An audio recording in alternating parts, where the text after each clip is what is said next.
Thanks. Ms. Atwood, you get us started?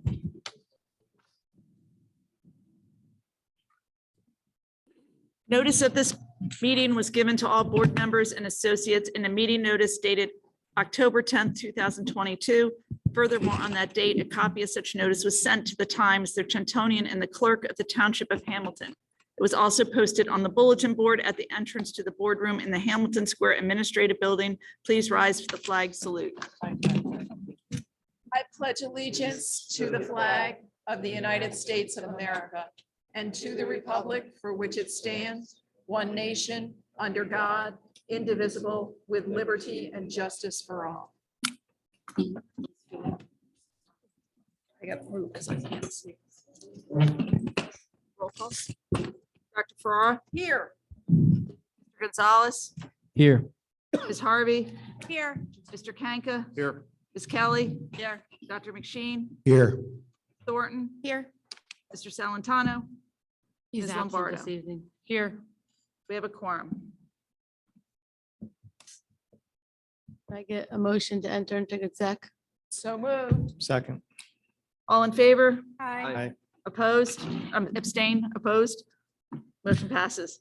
Whereas NJSA 10:4-13 requires adoption of a resolution of the board to go into executive session, be it resolved that the board pursuant to the Open Public Meetings Act, New Jersey, Title 18A, and the Hamilton Township Board of Education Bylaw number 0166, hereby enters executive session to discuss a matter involving human resource matter, student matter, matter falling under the attorney-client privilege.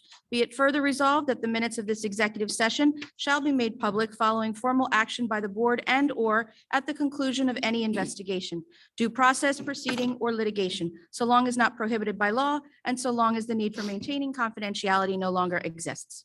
We're going down to the library.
Okay, Tori and Aaron, right? That's So for the you bid. guys want to sit, you guys can sit there and then what's your?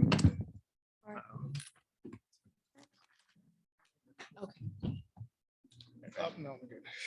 I state your name, Zaria Bajwa, do solemnly swear or affirm repeat, do solemnly swear or affirm that I will support the Constitution of the United States that I will support the Constitution of the United and the States Constitution of the State of New Jersey, and the Constitution of the State of New Jersey, and that I will bear true faith and allegiance to the same and that I will bear true faith and allegiance to the same and to the governments established in the United States and this state and to the governments established in the United States and this state under the authority of the people, so help me God. under the authority of the people, so help me God.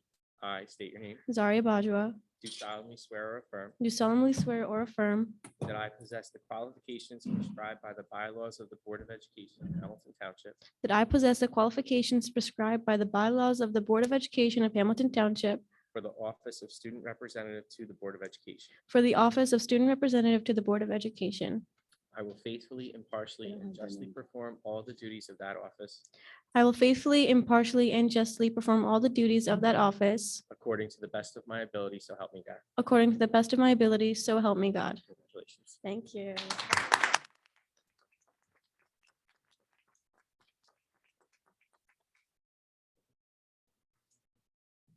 Hey, good evening. We're gonna just move the order around a little bit. We're gonna have Erin from Steiner do her report for us. Patrick, can you share your mic?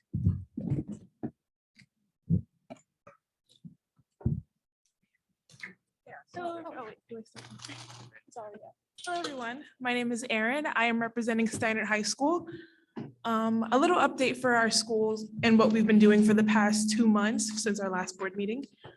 We have the Spartan Sentinel, the first edition released in October. There is now an online newspaper for teachers and parents who want to look at that. We had paper ones last year, I believe, and now we have one so anybody can have access to it. We had the homecoming dance. 800 kids attended it, and it was fun. If I do say so myself, I was there. The homecoming king and queen was Greg the Leg Casimir. He's our football kicker, our star kicker, and Ruby Crowell. She is our star cheerleader. We had the college fair last night on October 18th. We had the FAFSA at 7 p.m. and there were about 40 schools at our college fair, so it was a great experience. We are hosting our first high school Halloween on October 28th. All kids from K through 5th invited. It's like a trunk or treat. I believe people are familiar with it. You just go to the trunk of the car and you pick out toys and stuff. Our girls varsity soccer team finished 13-0 for our regular season, undefeated, 13-0.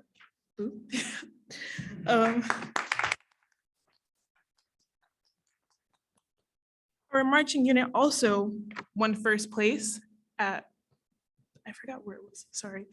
But yeah, we won first place. And our National Honor Society senior induction is on November 1st. All parents are welcome to be there. And the practice, I believe, is on October 28th as well for the students that were in National Honor Society, as well as myself. And yeah, I think that's all the updates that we have for Steiner today.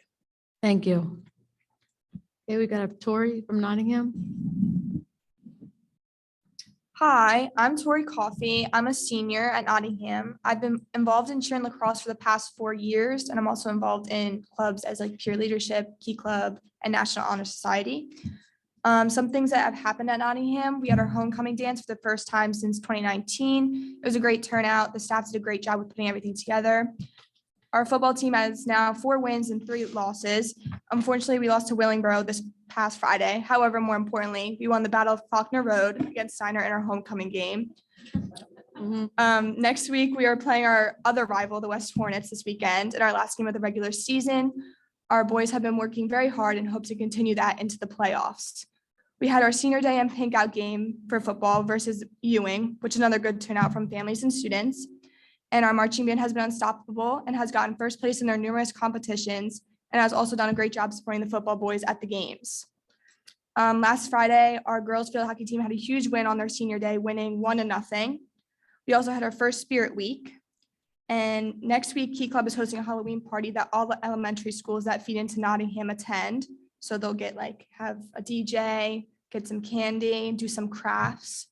And lastly, there's a college fair tomorrow for juniors and seniors at Nottingham, including an informational meeting about financial aid tomorrow starting at 6.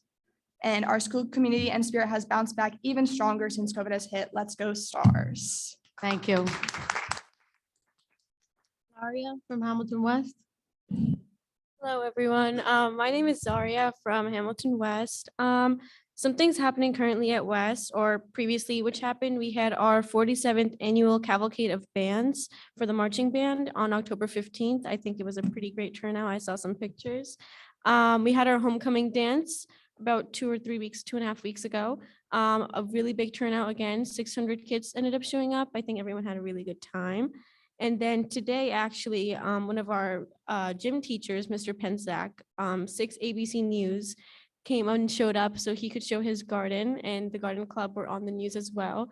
Thank you. And then for us, our college and career night is actually happening right now. I think it started at 6 to 6:30 was the FAFSA information. And then until 8, we have about 40 colleges again also showing up. And then on the 26th of October, so next week, we have our academic awards for 10th, 11th, and 12th graders starting at 6:30. And then we have our haunted house hosted by the student government that's going on from 6 to 8 for any Hamilton West elementary schools. And then on November 3rd, we have our National Honor Society volleyball food drive that happens at 6 p.m. where students play volleyball, they sign up for teams, and then they just donate a bunch of food for Thanksgiving. Thank you. And anybody that missed the Hamilton West one tonight, you can also attend the Nottingham one.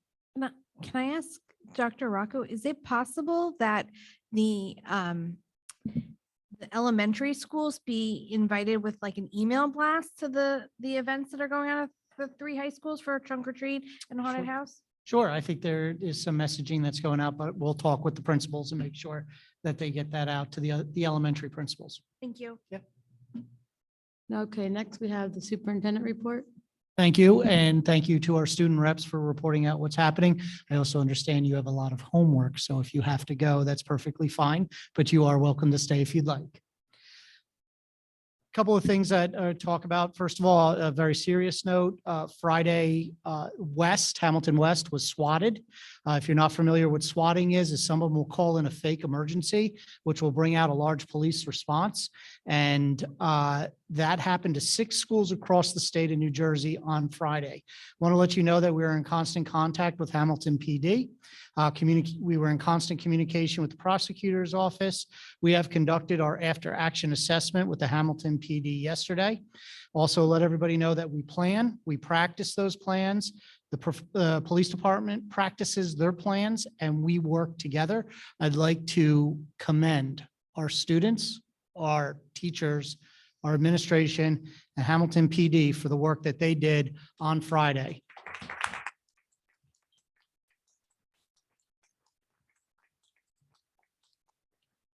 Nobody who was in the school, nor the officers that responded knew what was actually happening. In reality, nothing was happening.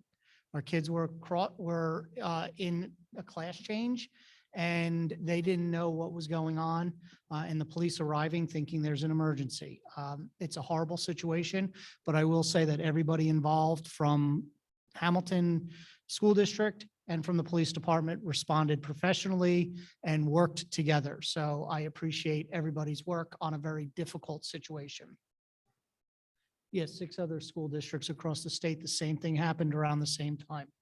The Gladiator Cafe has opened at Grice. It opened last Friday. If you are not aware of the Gladiator Cafe, it is a wonderful program and it is an award-winning program. The New Jersey School Boards Association has designated it as receiving the School Leadership Award. I'd like to thank Board Member Dr. Farrar for applying for that for the group, but our young men and women in the Gladiator Cafe provide a wonderful service, and they are learning great skills about working in kind of the restaurant industry. And I will say this, because I go there often. Number one, they have some great food, but number two, they have the best coffee. And so I tell them that every time, and they remind me it's just Dunkin' Donut grounds, but it's in the urn. I'm a firm believer. Great pizza comes from the ovens and the sauce in the dough. And I think great coffee comes from the urn. So it's every Friday, 8:30.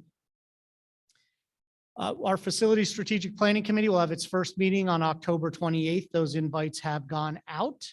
So if you are interested in being part of that and you did not get an email today, please feel free to give me and send me an email and I will send you an invite. I have a little rumor control and it's very hard for us to deal sometimes with postings on social media. So I'll go back for a second to the West situation. As soon as an emergency happens, your children are telling you about it. They're texting you, they're putting out pictures. We're not trying to beat that with a message. What we're trying to do is make sure that your child is safe and secure. So when we put a message out, we then know what the situation is to the point where we can inform you. Other things, just rumor control, things that get posted or things that happen around the district. A lot of times we don't respond to those, but there is a concern about the Grace Media Center closing for 5 months. Let me just give you a couple of facts here. We're looking for an ELA teacher while a teacher is on leave.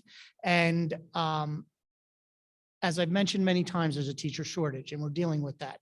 There is a certified staff member who serves in another capacity that we believe is certified in ELA, and we're trying to confirm that certification. Other certified teachers were offered extra pay to cover the class under the contractual rates that are agreed upon by the board and HTEA, but those were not accepted at the time. Doesn't mean that they won't be later on. Any transfer of a staff member to another position that would result in a program or a facility closing would be temporary. And I want to reiterate this. If it is to happen, it would be temporary because we are looking for a permanent position to fill the ELA spot, including retired teachers. So I'll put this out to everybody. And it didn't happen. It did not happen. If you know a retired language arts teacher who's certified middle school or middle school through high school, have them reach out to us. We have hired 2 retired teachers so far to fill some spots. And obviously those are temporary, meaning they're here for a year or 2. But we have been authorized by the state of New Jersey to hire retired teachers for positions that we have that are in need. This is an in-need position. We are also reaching out to the colleges and hiring December graduates to fill positions, and we work very closely, Dr. Copeland does, with Rider University and TCNJ and other institutions like Rutgers University. So I just wanted to put that out there. As was mentioned by our students, the high school career and college fairs are going on this week, yesterday, today, and tomorrow, and they're posted on the high school websites for information. If you missed one, you can go to a different high school. You don't have to just go to your own high school for the career fair. If you wanted more information at one, didn't get it, you can go to another one, and those go through tomorrow. And as mentioned by our students, our district bands, high school bands are doing an incredible job in competition season. I believe Nottingham has 2 first places. I believe Steinert has a first place. West, I believe, has a second place. I'm not sure if they have a first place, but I believe they have a second place. As you know, the size of our bands has shrunk over the pandemic, and it is our effort to grow those bands back to the size they were pre-pandemic. And based on their competition results, I think they are going to get some additional people coming in next year. During the month of October, just to let everybody know, I met with all 23 of our principals and our HEP VP about building goals this year.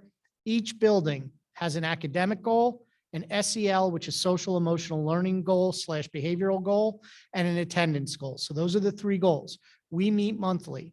They are in 6 self-defined teams, and I meet with them monthly at a different building each month. So 6 different teams, 6 different buildings each month, and we rotate those buildings. Purpose of those buildings meetings are to look at the goals, look at data to discuss, collaborate, brainstorm, and review progress on the goals. Positive note here, CUSAC. For the second time in a row, we have passed the New Jersey DOE's Quality Single Accountability Continuum. This is an every 3-year review in the areas of instruction and program, fiscal management, governance, operations, and personnel. 3 years ago, we passed it for the first time as a district. We've passed it again, and it's a kind of an arduous process, a lot of stuff. So thank you to my senior staff. Thank you to the board. Thank you to the building leadership for all their work in getting that done. Congratulations to Dr. Nicole Dickens-Simons. She cannot be here today, but she's being recognized at this very moment, and a lot of us wish we could be there, for the 15th annual Humanitarian Award celebration. We're very proud of her. We're very proud of the work that she does with her staff and students at Greenwood Elementary School. And that's through Kidsbridge. Kidsbridge, that is through Kidsbridge. Finally, oh.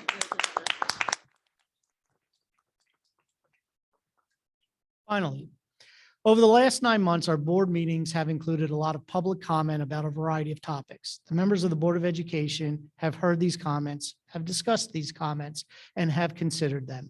The members of the Board of Education, our administrators, and I continually work to find common ground, compromise, and reasonable solutions to issues presented. Sometimes that compromise or solution is not 100% to the satisfaction of those expressing a concern or issue. That's why it's called compromise. Over this time, the board has been clear about the process and procedures related to issues brought up. They've explained when items were discussed, and the committee reports often include important details related to these discussions. This has been done month after month after month. With that in mind, it's important to note that we are all community members here. Those at this table and those in the audience. Although we may have some different views on various topics and issues, we should all look towards a compromise for the betterment of our community, our schools, and our future. And to clarify, our future is our students. I'll close my report with this. A wise man told me a long time ago to think before you talk. That wise man was my father. When he told me this a long time ago, I didn't think much of it. I was too young to understand what it meant. But as I got older, it became clear what it meant. Our words matter. What we say matters. When we talk, when we call people, what we call people matters. How we say it matters. And it matters because of who is watching us as an example. That's our students and our children. I understand and respect every person's right to speak. But what we say, how we say it, and what we call people matter. Thank you. Thank you, Dr. Rocco. Does anybody on the board have any board announcements? Dr. Ferrara? Thank you, Mrs. Lombardo. Good evening, everyone. This announcement's for parents of special education students. The Special Education Parent Advisory Group sent a robocall out this morning asking parents to go to the district website to fill out an interest survey. The first meeting of the school year will be held sometime in mid-November after the surveys are returned and compiled. HTSD parent Kristen DiPaolo has agreed to chair the committee. If you did not get a robocall, you can go to the district website and the first item on the page is the interest survey. Dr. Rocco and I were at the Gladiator Cafe on Friday, and Mayor Martin joined us. And on our way out, we were introduced to Luna. And I want to tell you about Luna because sometimes we need to give people a peek into what happens into our classrooms. Luna is an axolotl who lives in the classroom of science teacher Maria Cesaro Golding. An axolotl is a type of salamander native to Mexico. It looks somewhat like an overgrown tadpole. They are rapidly becoming extinct. Students know about axolotls from playing games like Minecraft and Fortnite. So Ms. Cesaro Golding is tapping into that knowledge to teach environmental lessons. Axolotls could be kind of called the Peter Pans of amphibians because they maintain their juvenile appearance through adulthood. I'm coming back and as an axolotl in my next life. And they can regenerate their limbs, lungs, heart, jaws, spines, and even parts of their brain. And if you're interested in more about axolotls, the students will be giving a presentation on the creature tomorrow night at Grace's Hispanic Heritage Month. Thank you. Any other board members have any announcements? Dr. McShane? Yeah, just a quick one. I want to give a thanks to the Hamilton Township Community Supporting Education Group for hosting I think a pretty productive candidate forum for the people who are running for school board. So if you want to learn more about the candidates, I suggest you go watch the video of that night. Thank you. Next, we have board committee reports. We'll start with the curriculum committee. Okay, we can do that. The Curriculum and Instruction Committee met on October 12th, and all 3 members were in attendance. We reviewed the multicultural studies curriculum, which the board approved in 2019. This is a half-year elective course for students in grades 11 and 12. The course has been a model for other schools in the state. Parents are asked to sign a form acknowledging that they understand that the general concepts of the course involve exploring multiculturalism. Next, like the other 2 board committees, or I should say all 3 board committees, reviewed 2 policies. And the reason I'm reporting out on the policies is because policy falls under the Curriculum and Instruction Committee. We reviewed policy 9130 titled Public Complaints and Grievances, and policy 2530 titled Resource Materials. Both policies were accepted by the Board of Education on July 23rd, 2008. And here's the historical footnote. The board members at that time were Ron Tola, Elric Cicchetti, Nicole Salava, John Hulick, Andy Casimir, Eric Hamilton, Patty Del Giudice, Kathy Lord, and Troy Stevenson. All 3 committees reviewed these 2 policies with the administration. Policy 2530 provides a definition of what constitutes district resource materials. The easy answer is resource materials are not textbooks. Essentially, they are ancillary materials like maps, reference books, library materials, which can, and the library materials can be print or non-print materials.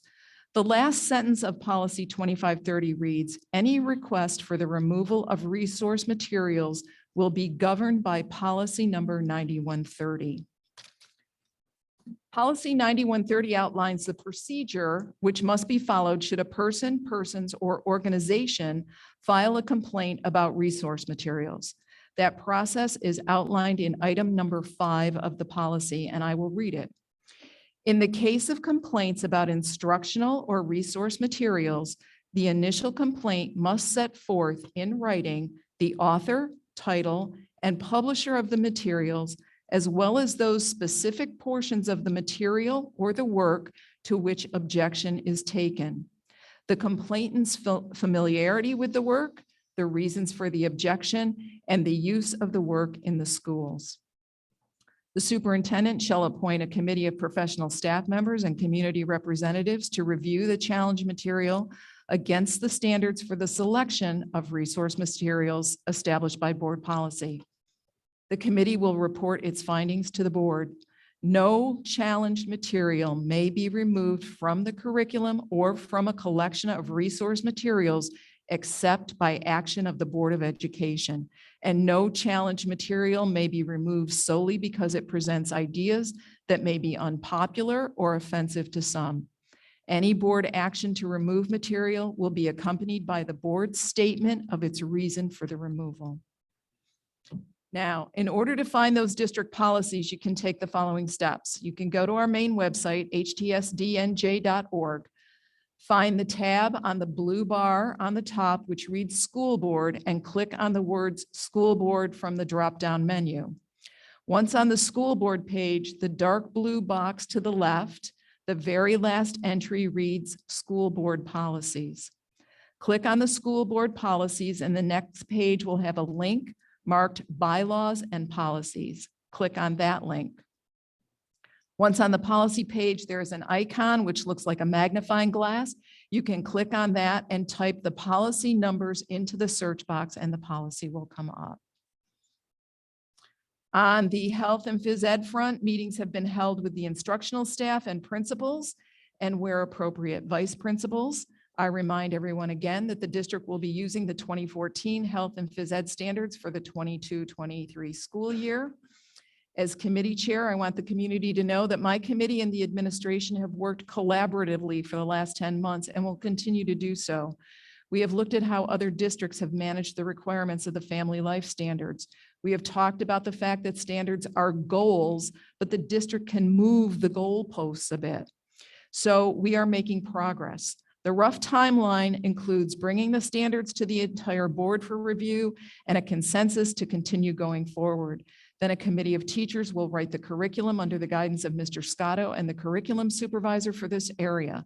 The curriculum will then be brought to the entire board for a final approval. And the community should expect that the new curriculum will be in place by the start of the 23-24 school year. Mr. Scotto provided an update on standardized testing. For the second year, the New Jersey Department of Education required districts to administer the Start Strong assessment. The test measures what students learned last year in mathematics and language arts. The test measures learning in science for students in grades 6, 9, and 12. High school and middle school testing has been completed. Elementary testing in grades 4 and 5 is taking place this month.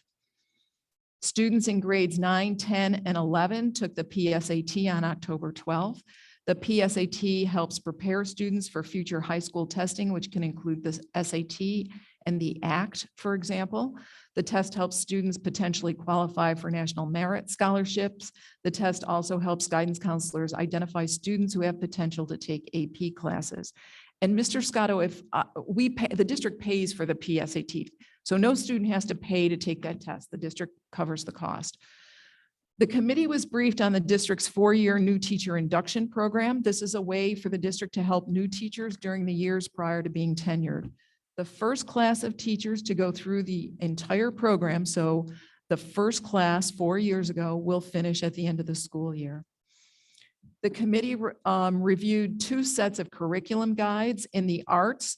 2 courses in harmony were revised to align with New Jersey standards.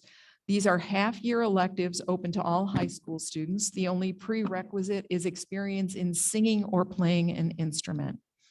The second guide was developed for a new full-year course in advanced algebra with trigonometry. And this course is intended as an intermediate step between Algebra 2 and pre-calculus.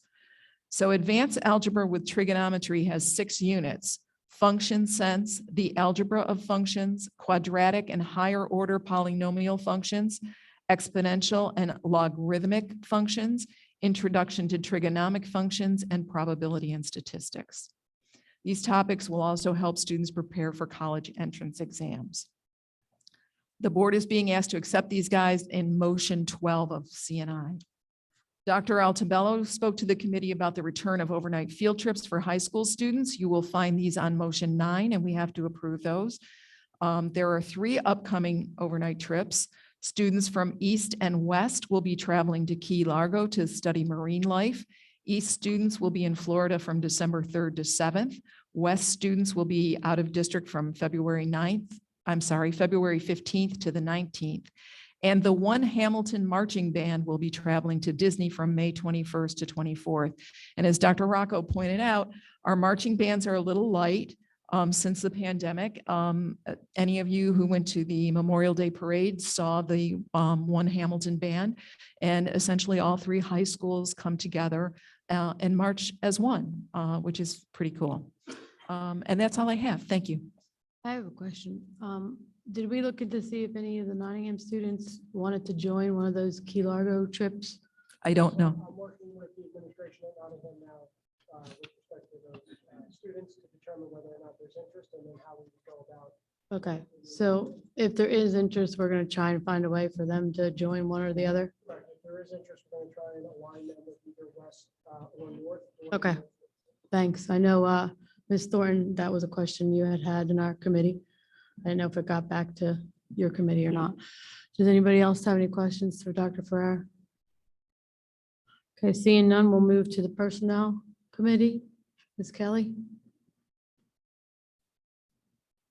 The Personnel Committee met on October 12th. We, Dr. Rocco filled us in on the proposed legislation at the state level to possibly change high school start times, and said, we're following that with the state to see what progresses with that. We talked about that it's time to update our organizational chart because we've had some changes and things to make sure that it's current and accurate. We talked about policy 9130, which was the policy about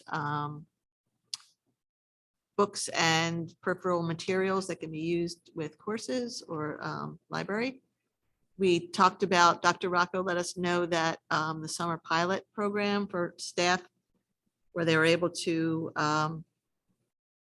work from home a couple days a week, was very well received.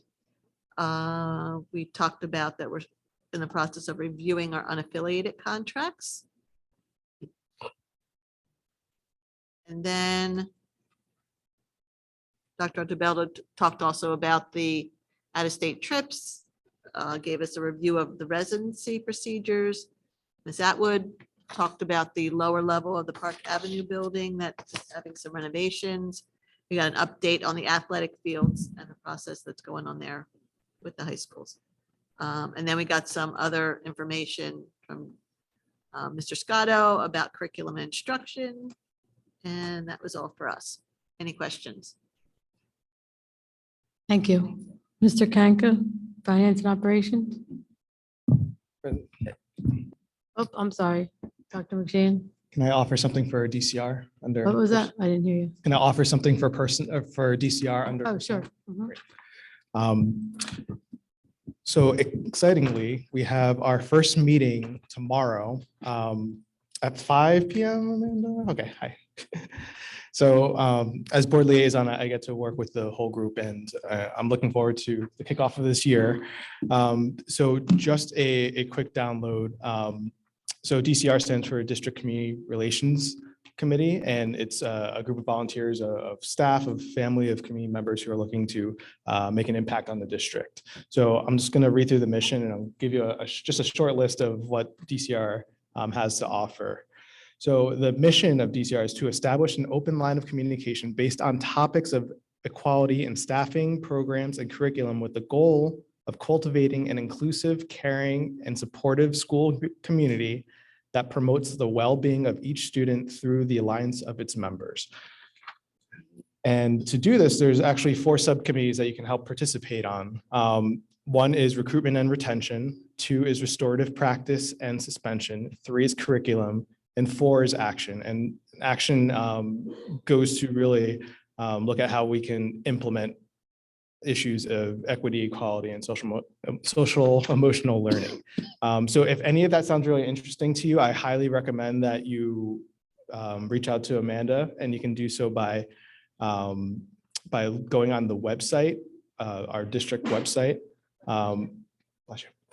And you can do so by going on the community tab on the main site, and just in that first drop down, the 3rd item is District Community Relations Committee, and you'll find all the information you need there. And again, tomorrow's meeting is virtual and at 5 p.m. So if you are interested, I suggest signing up tonight.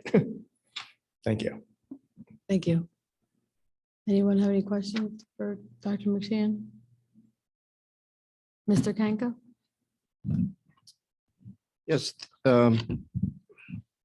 the Facilities and Operations Committee met on October the 12th at 8:30 in the morning. I want to thank the senior staff who attended and the committee members, Mrs. Harvey and Mr. Solentano. Dr. Rocco started it off with a brief discussion about the Community Facility Planning Committee, which he has already announced that there's a meeting. A meeting's been set for the 26th of October, and it's at 6:30 p.m. in the Reynolds Library. Then we moved on to our initiative items. there was a brief discussion on the Park Avenue lower level, and what the next steps are going to be for that facility. Is it going to be turned into office space or storage? And that decision has not been made at this time. We're still deciding what we're going to do with that space. There was some. We're still in discussion with the Bell Avenue parking lot with the current landlord, and it's ongoing virtually every day with that gentleman. Then we moved on to the Mercerville HVAC project. At the time of the meeting, it was near completion, but I am aware now that it has been completed with the addition of punch list items that are being resolved, and hopefully that punch list item will be cleared up by mid-November. There are a few control issues that we're working on at this time to try to get everything operational with the control system. We spoke about the summer of 2023, the HVAC bid schedule for Layler, Greenwood, East and West. The scheduled bid opening for that for those projects is November 15th and 16th. And we should have a more in-depth report since our meeting is on the 17th of November. Then we moved on to the athletic fields to get an update on the three high schools. There's additional information that's going to be presented to the board as far as the review of the final drawings and prior to signing off on that project. There was a couple of additional items in the original scope, but the request is being considered by with the principals and the athletic directors. Along with that project, there was some additional concerns brought up with the Nottingham baseball field with drainage issues. We had an evaluation that took place over there, and the estimates exceeded our expectations, and we're requesting more details on what we can do to make this happen with the drainage, with the tying in of the drainage in that field with the new drainage system that's going to be placed on the football field. Along with our 2023 projects, we're asking the board for approval to extend our new roads construction managers from December 2022 through September 23 at the same monthly cost that we're paying now, which this includes an additional person to work over the summer on the summer projects. We're requesting this extension because we're going to have we have the three athletic fields that are going to be in full swing, 2 modular classrooms at Cruiser and Wilson, and 4 HVAC projects at Greenwood, Layler, and West and East. We also have been in discussion for probably, well, for quite some time about OSHA 30 training for our staff, our maintenance staff, and those classes are scheduled to begin soon, and they will be remote. There was also, if anybody has looked at the agenda, with the cost of with the food service contract, in past years, we've had a lot of there's excessive costs in the beginning of the year because of the purchase of food, and then we usually start going on to the black side. We're in the red right now, but we go into the black side of the finances around probably December or January, and that's just been we haven't seen that in the past couple of years because of the free lunch program, but it will turn around in probably December or maybe late December, early January. And you'll start seeing more positive numbers for that, for the food service agreement. On tonight's agenda, there's a motion for the disposal of old equipment and vehicles at the east and at vehicles from east and at the warehouse. I also would like to thank, then we moved, that was, well, let me go back. There has been some questions about the fields. And I made a request of Mrs. Atwood to give me some numbers on when fields, or not the fields, but the tracks around the fields were reconditioned or repaired or replaced or whatever in the past. And we had a complete replacement of the north track in 2016, and there was that work was awarded in March of 2016, and it was completed in August of 2016. There was some questions brought about, why one school was chosen over the other for the start of this project with the turf fields. In 2015-16, which the money was taken out of the maintenance budget for reconditioning of the west and the east fields, repairs and some reconditioning work on those fields. So the north had a complete restoration in 16. The other two schools only went through a patchwork type work that was done on to get them usable for the public and for the school. So I just want to make the board and the public aware of that. And I also, I would like to thank Mr. Scotto. He attended the meeting along with Dr. Ferrara and Patrick Carrick. Mr. Scotto went over some of the details on the health and physical ed curriculum. We spoke, touched on the 2014 standards that we're going through right now, and some of the 2020 that are being proposed by the Department of Education. And he also reiterated that he would like to hear from the board members any more concerns that they have with this proposed curriculum for the 2020 standards, of which I did submit my concerns with Mr. Scotto. And we had a brief conversation today of my concerns, and he was clear with me on what he's going to try to do to make us happy, the public happy, but it's still a work in progress.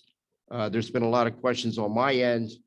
I can't speak for other board members of what my concerns are with this proposed curriculum, and I'm hoping that our board members are just as active as I was in this submitting my request. So I would like to thank them for attending the meeting, and it was very informative.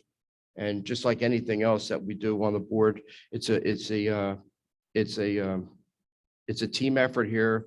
We all look at everything that we do, and that's why we have committees to look at this stuff, because I could see one thing and somebody else could see something else, and that's why we all work together. And then at the end we come to a consensus, and hopefully we can make ourselves happy and we can make the public happy, and we could just move on from there. But the emphasis was basically on the 2014 at that time, of which we are in the process right now of presenting to the district until we get everything worked out. Hopefully we can get that done soon. And that concludes my report. If anybody has any questions, I can take them. Just to piggyback on what you said, in the very near future, it will be well announced. One of the future board meetings will have a presentation from Dr. Scotto, where we are and what that, some points on what the curriculum looks like for the 2020. So that at least we can give you some information. Might not be everything, but we'll show you at a point where we're looking at. But that'll be announced on our board meeting, so you all know. And there's nothing under negotiations Okay. until next year. Okay, that's seeing on there. We'll have, anybody have any questions on the monthly suspension report? Monthly HIB report? Monthly health report. Okay, next we have hearing of the public on agenda items only. Anybody on that one? No? Okay, we'll close that portion. Dr. Farrar, can you bring us through curriculum instruction motion? Certainly. Upon the recommendation of the superintendent, I move agenda items number 1 through 12. I'll second that. Does anybody have any questions or concerns? Ms. Kelly? Good question. I think I read it right. I just want to double check. Items number 3 and 4, person-centered approaches in schools and memorandum of understanding for Progressive Center for the Independent Living. Special ed. Are they, there wasn't any price tag on them. Are they both like, nice? And it's a renewal. They look like, yeah, great programs, but great that they're also coming to us without a fee. Great work. Thank you. Ms. Thornton? Yes, I actually have a question in regards to motion number 12. As I've always said, I love when our district really works hard to add additional programs and classes to our curriculum. In regards to the advanced algebra with trigonometry, being that this is a new class, if maybe moving forward, we could just get an idea of how many students were interested in the program, as well as some of the other classes that we have added to the curriculum over the past couple of years. Also make sure at the next CNI committee to bring those current enrollment numbers. That would be great. Thank you very much. And then you can share them with the other, you'll share them with us? Okay, thanks. Okay, Dr. McShane? Yeah, I have two things. One, because this has been a topic of discussion at board meetings, and I got a question from it today, actually. Item number 5, the decommission of textbooks and library books. This is, from my understanding, and please correct me if I'm wrong, this is a decommission of books that might be around that are obsolete or are in bad condition. It doesn't have anything to do with books that might be under review as per the policy that Dr. Ferrara went over. But did you want to, I saw you grab that. The purpose of decommissioning, first of all, if it has been purchased with taxpayer dollars, school budget, and it's no longer being used as a primary instructional resource, or it is what librarians often called done through the weeding process of a library. If books are dated, if books are really damaged, or textbooks are obsolete or have no longer been used. What we also are required to do, if the books are less than 10 years old, particularly textbooks, we place them on the share site for the Department of Ed for people to see. Otherwise, we usually discard them after decommissioning, or sometimes you can call a used book vendor and they may be interested in purchasing. There have been times where we have received some funds and then we deposit the right back into the account, but it is not associated with any concern of any title. Thank you. I just wanted to call that out for transparency purposes because I know that's been a topic of discussion. So the next item is the fun one I get to do monthly is the gift donations, and we have 2 on the list. One, we have a bunch of books from Dr. Farrar. Thank you to Greenwood, Magic School Bus books, and I love the Magic School Bus. So, yeah, so I might be visiting Greenwood on that. But the next is to Robinson Elementary, and this was a donors choose item. for flexible seating and basically a bunch of furniture for the classroom. So, and that's at the value of $566. So I hope we approve these. Thank you. Thank you. Ms. Atwood? Dr. Farrar, Yes. Mr. Gonzalez, Yes. Ms. Harvey, Yes, but I abstain from CNI 10M as in Mary. M. Mr. Kanka, Yes. Kelly, Yes. Dr. McSheen, Yes. Ms. Thornton, Yes. Lombardo, Yes. passes. I called it. Mr. Kanka, can you bring us to finance and operations 1 through Sure. 14? Upon recommendation of superintendent, I move finance and operations motions 1 through 14. Second.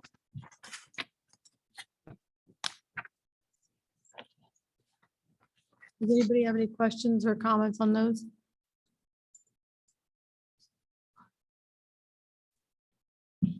Okay, seeing none. Ms. Atwood? Dr. Farrar, Yes. Mr. Gonzalez, Yes. Ms. Harvey, Yes. Mr. Kanka, Yes. Kelly, Yes. Dr. McSheen, Yes. Ms. Thornton, Yes, but on motion 12, I need to abstain on page 45, the last line item, and page 46, line items 1 through 3 regarding the HTPD. Ms. Lombardo, Yes. motion's passed. Ms. Kelly, can you bring us to HR? Yes, before I move the items, I usually like to read our retirements and thank our staff members. We have 2 long-term staff members retiring. Joseph Laporta, teacher of history, Hamilton High West, who has been with the district for 33 years. And Albert Mastrangelli, health and PE teacher at Steinert, who has been with the district for 29 years. So thank you guys for the service. On the recommendation of the superintendent, I move personnel items 1 through 15. Second. Anybody have any questions or concerns on those? Seeing none, Ms. Atwood? Dr. Farrar, Yes. Mr. Gonzalez, Yes. Ms. Harvey, Yes, but I'd like to abstain on number 2A13 and number 5K5 and S1. Mr. Kanka, Yes. Kelly, Yes. Dr. McSheen, Yes. Ms. Thornton, Yes. Ms. Lombardo, Yes. motion's passed. Dr. Rocco? Yes, thank you, board members. I'd like to introduce our new vice principal of Crockett Middle School, Glynis Caceres.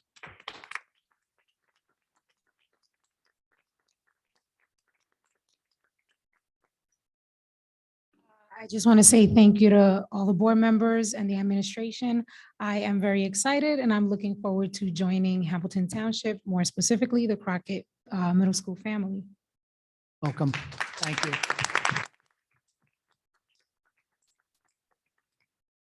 Okay, we're at other business now. Does anybody have anything? Dr. Ferrara? For the last 10 months as board members, we have been tested in many ways. And while it's been fairly easy to focus on the negatives of the situation, I wanted to highlight some positives. First and foremost, I have discovered when the going gets tough, I can count on the majority of my colleagues to stand as one. I want to commend you and I want to thank you for your strength in the face of some very ugly words and behaviors.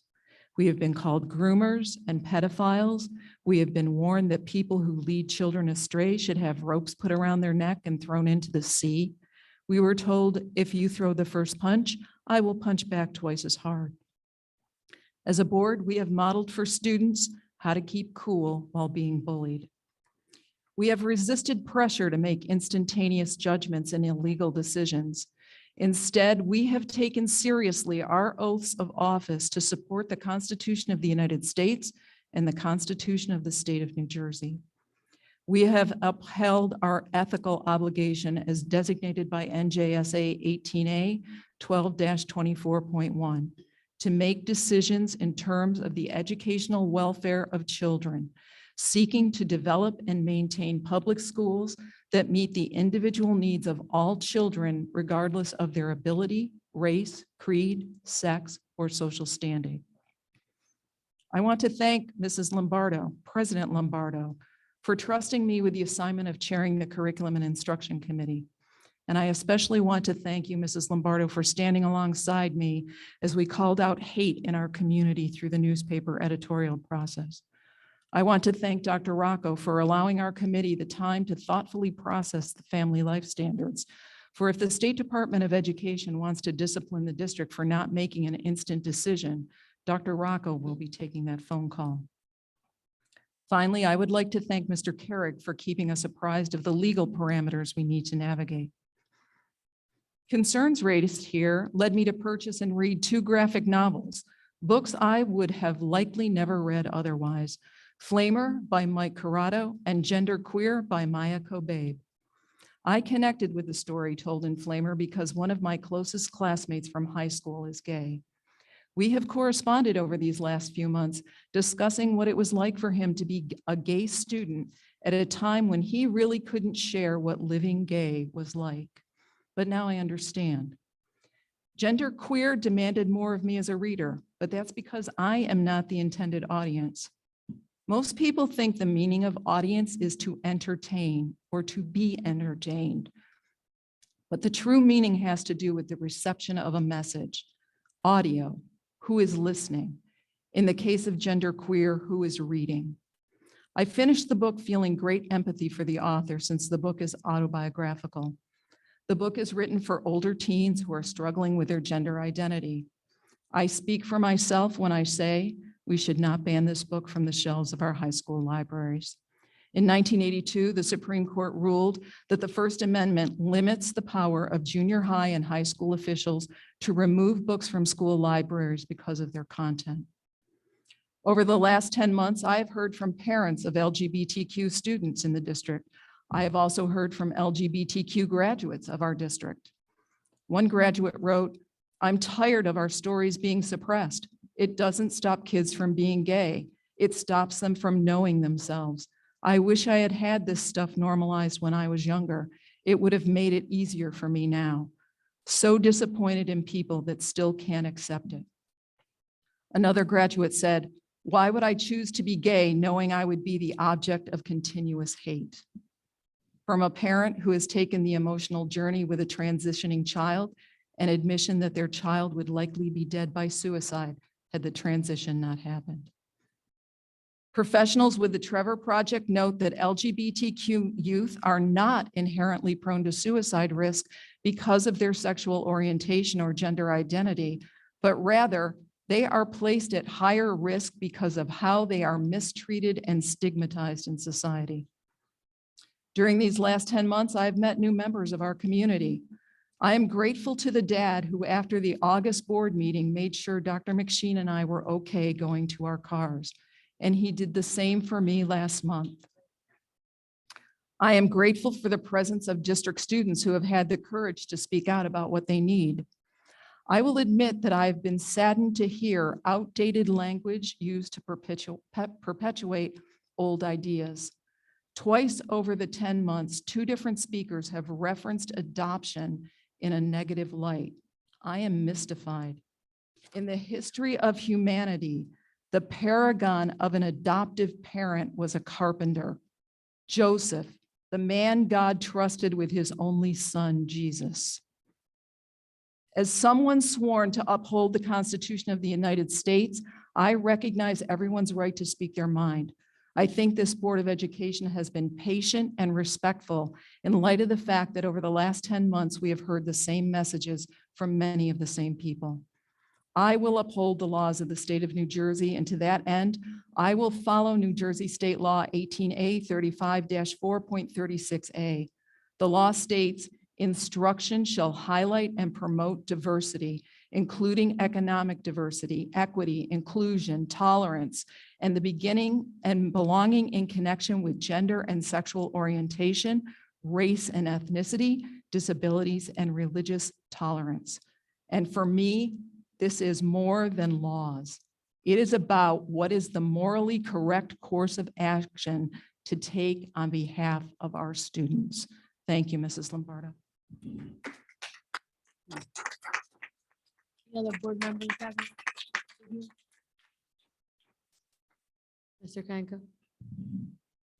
Just a reminder, on the, I meant to mention this in my report, but parents that are in the district that qualify or think they qualify for the either reduced lunch or free lunch, please fill out the paperwork so you can get this benefit from the district.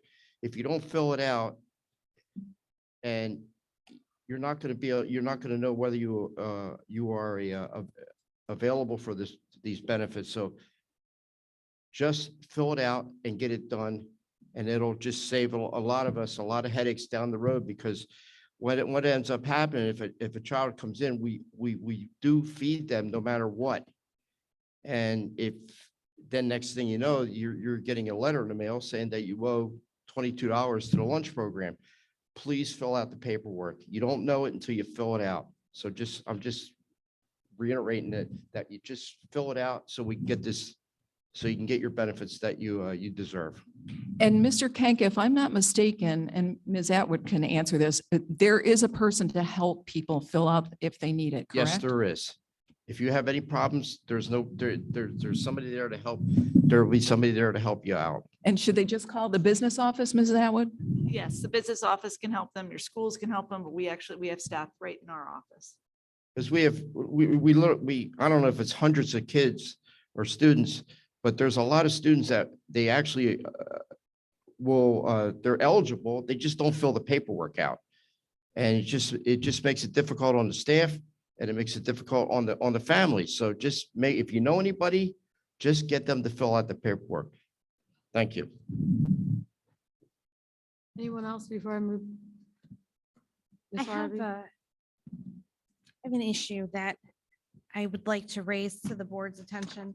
So in listening over the last few months about the issues regarding sexual education and a parent's right to opt out under NJSA 18A:35-4.7, it goes with the issue that was raised at the mic at the last meeting as to materials in our library.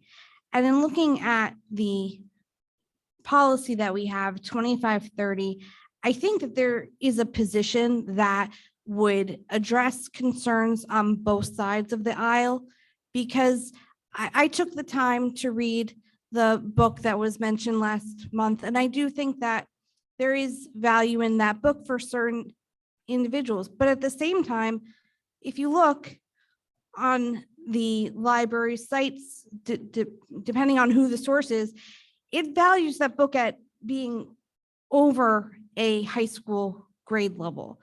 And I think a parent wants to know what their students are accessing. And I think that's their right implicit under the statute. So I'm raising a policy that I'd like to refer to the committee to review and to our board attorney to see if it passes legal muster. But I would like to add a paragraph that to our policy that talks about resource materials. And there's a specific complaint process that is addressed in that. So if there is still an objectionable material, there's still that policy. I'm not looking to change that.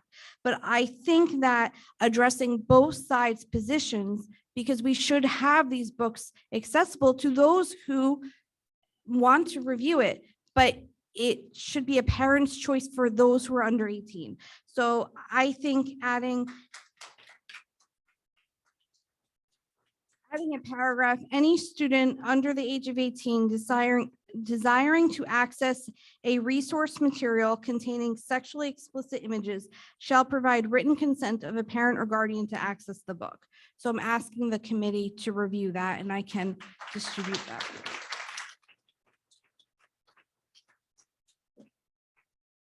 Thank you, Ms. Harvey. So did that go to you and then to the committee, or how does this work? Great, thanks. Be reviewed and filed with me? Oh, yeah. So curriculum committee, you'll look at that as your next, Absolutely. then we can all come to agreement together. Thank you, Ms. Harvey, for that. Does anybody else have any other business? Being none, I'm going to move on to hearing of the public on school-related matters. We're going to stick to the 4-minute, 20-minute session. We have quite a few speakers, so let's try and respect each other and stay with the 4 minutes. First, we have Maria Camacho. Right there, yep. To the mic. Hi, good evening, everyone. My name is Maria Camacho. I'm a special education school teacher for 10 years. I'm currently a licensed professional mental health counselor. I am the mother of 2 elementary age school children that your district has failed. My younger daughter has a 504 plan. She was diagnosed with poor vision by a vision specialist in kindergarten. Her 504 plan was supposed to be updated in June. It was not done. When this 504 plan was first written for her, I quickly found out that the 504 coordinator, who's also the guidance counselor at her school, had no idea what she was doing. Since I had previously been a 504 coordinator myself, I went back and reviewed all the policies and procedures and instructed her how to do this. I also had to instruct the teachers on how to provide the accommodations and modifications that were stated by the doctor, because this 504 coordinator did not understand how to do this or how to instruct the teachers. Again, in June, the 504 was supposed to be updated. It was not done. I asked about a meeting. I was told that it would be done at the beginning of the next school year. Said that's not a year. It has to be done with every year annually. It has to be renewed. Beginning of the school year, we would review it with the teacher. To this date, it's October 18th, 19th, I forget the date. A meeting still has not been done. No 504 has been updated. My other daughter is in 4th grade. She's reading at a 1st grade reading level. She's diagnosed at risk for dyslexia. She's diagnosed with SLD in reading and spelling, specific learning disabled. She was supposed to have a 3-year reevaluation done in June. It was not done. I asked the case manager about it, again, referring back to PRIZE, the Department of Education and state regulations. She stated it didn't need to be done because there is no question whether my daughter qualified or not. It's not the problem. The problem is it's not legal. I had to formally request that my daughter be reevaluated for dyslexia, and the district granted to pay 1/3 of the evaluation cost. This should have been part of the 3-year reevaluation that was done, supposed to be done in June. It's not done. During the years that my daughter has had her IEP, the case manager has been little help. The case manager has lied and said that when I requested accommodations for standardized tests, that if a scribe was given to her for the writing part, that she would have to go back and spell every single word and provide every single punctuation mark. This is not the case. I reviewed the PDF manual myself. She lied. I asked myself, why would she do this? Doesn't she care about my child? I also asked about accommodations for district-based tests. Was told there aren't any. It is what it is. Speech to text, I asked about that. My daughter's in 4th grade reading at a 1st grade reading level, and you can't give her speech to text? The case manager provides no information. The teachers have actually told me that they're instructed to not speak during the IEP meetings. Thank God I have a good relationship with my children's teachers. On numerous occasions, I've even gone up to include Marta Aldino in my emails to try to get resolution. I have even gone to Dr. Rocco at times. It took her a year for my daughter with the 504 with vision impairments to get an anti-glare screen. A year. It was actually 15 months. When September started coming around, I watched my 9-year-old daughter start biting her nails. Last year, I had to drag her to school, crying, laying on the floor. She didn't want to go to school. You failed my children.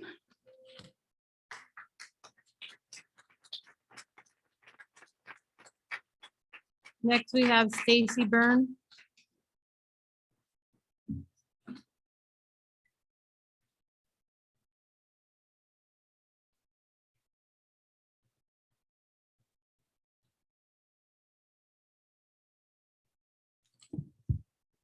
Does this come out? Good evening. Stacy Byrne, Hamilton Township. Christina, I just want to thank you so much for the resolution that you just proposed. I think that is common sense. And I just want to address Dr. Farrar and let you know that the parents and the people that are coming here concerned are not doing it out of hate. We're doing it out of true concern for the children. I'm a parent of 9. I can tell you from personal experience the devastating effects of an addiction to pornography. Okay? Some of these books, I agree with you, are for adults, not children. And that is the concern I have.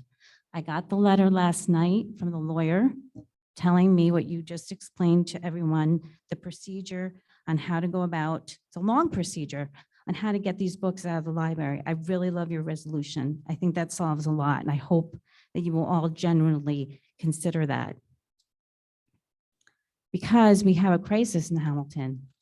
You know, why these books, and I just brought up 10 books, okay, that I would like to have personally reviewed. Why? All these books were in an article put out by the American Library Association stating that these 10 books were the most challenged, controversial, and banned books by parents. And all 10 are in the Hamilton libraries. Why? Okay, that is a concern. That's a question. Why are they there? And at the same time, we have a dichotomy. We have children in Hamilton that are just not doing well. Okay, I can sit here and I can read to you the scores from the NJSLA, the standardized test results from 2019, which is the latest that we have.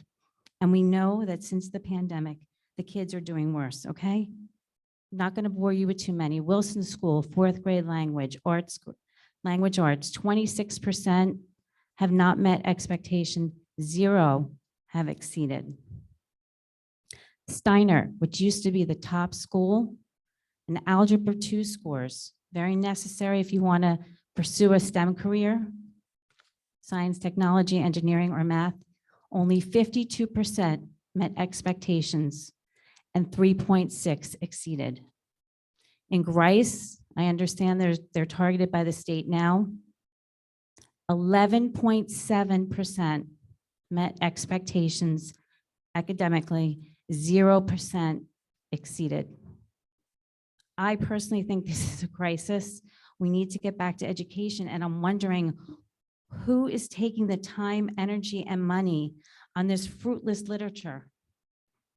I really implore you to turn your attention to the more pressing matter of elevating the success of Hamilton students academically and put books in the library that will help this pursuit.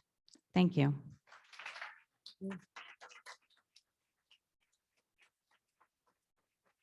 Next, we have Patricia Shalley. I'm sorry if I pronounced that wrong.